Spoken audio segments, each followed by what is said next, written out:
இன்னைக்கு நம்ம பார்க்க போறது காளான் வறுவல் எப்படி செய்ய போறதுன்னு இன்னைக்கு பார்க்க போறோம். அது நம்ம 10 நிமிஷத்துல நம்ம டக்குன்னு செய்யக்கூடிய இந்த சைட் டிஷ் அவ்வளோ ஒரு சூப்பரா இருக்கும், டேஸ்டா இருக்கும். நமக்கு ரெஸ்டாரண்ட்ல ஹோட்டல்ல சாப்பிட்ட ஒரு டேஸ்ட் நமக்கு கிடைக்கும். இது வந்து நம்ம சாம்பார் சாதம், ரசம் சாதம், தயிர் சாதம் எந்த சாதத்துக்கும் அப்படி ஒரு நல்லா இருக்கும், சூப்பரா இருக்கும். அப்படி சுவையான மணமானது. இப்ப நம்ம எப்படி செய்யலாம்னு நீங்க வீடியோல பார்க்கலாம். வாங்க, முதல்ல இருந்து பார்த்தாதான் உங்களுக்கு கரெக்டா புரியும். வாங்க நம்ம எப்படி செய்யலாம்னு இப்ப வீடியோக்குள்ள போய் பார்க்கலாம். இப்போ நம்ம ஒரு கடாயில் நம்ம ஒரு 3 ஸ்பூன் அளவுக்கு எண்ணெய் விட்டுக்கரலாம். ஒரு பெரிய வெங்காயத்தை நல்லா பொடிசாக கட் பண்ணி இந்த அளவுக்கு எடுத்து வச்சுக்கரலாம். ஒரு கொத்து கருவேப்பிலை போட்டுக்கரலாம். இப்போ எல்லாத்தையும் ஒன்று சொன்னாப்புல நல்லா எண்ணெயில் நல்லா வதக்கி விட்டுக்கரலாம். நல்லா பொடிசாக கட் பண்ணிடுங்க. இப்போ நம்ம பொடிசாக கட் பண்ண இப்போ நம்ம ஒரு 100 கிராம் அளவுக்குள்ள காளான நல்லா நம்ம இந்த வெங்காயத்தோட போட்டு நம்ம எண்ணெயில் நல்லா வதக்கிக்கரலாம். இப்போ தேவையான அளவு சால்ட் போட்டுக்கரலாம். போட்டு இப்போ திருப்பி நம்ம ஒன்று சொன்னாப்புல நல்லா வதக்கி விட்டுக்கரலாம்.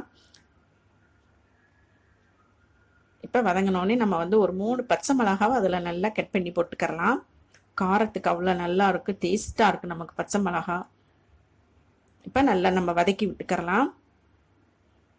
இதை கொஞ்சம் நம்ம எண்ணெயிலேயே கொஞ்சம் செய்கிறனால கொஞ்சம் எண்ணெய் கூட ஊற்றிக்கணும். இப்போ மஞ்சத்தூள் 1/4 ஸ்பூன் போட்டுக்கலாம். மிளகாத்தூள் 1 ஸ்பூன் போட்டுக்கரலாம்.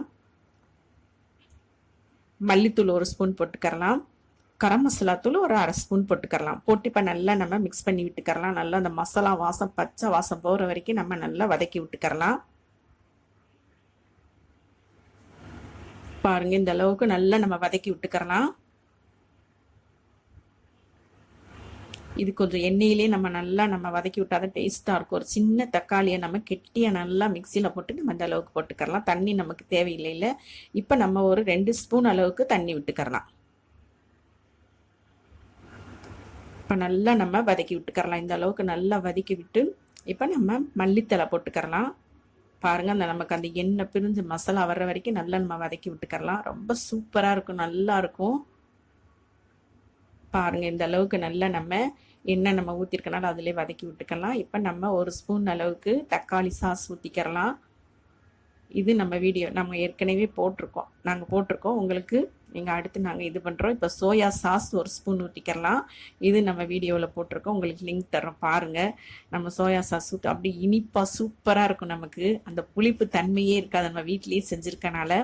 இதை நீங்கள் செஞ்சு சாப்பிட்டு பாருங்கள், உங்களுக்கு அப்போ தான் தெரியும் எவ்வளோ டேஸ்ட்டாக இருக்குண்டு. பாருங்க, இப்போ நம்ம காளான் வறுவல் ரெடி ஆயிடுச்சு. பார்த்தீங்களா, பார்க்கையில எப்படி இருக்கு பார்த்தீங்களா? அப்படி சாப்பிடல அப்படி ஒரு டேஸ்ட், செம்ம டேஸ்ட்டாக இருக்கும். இதை நீங்கள் வீட்டில் செஞ்சு சாப்பிட்டு எப்படி இருக்குன்னு சொல்லுங்கள்.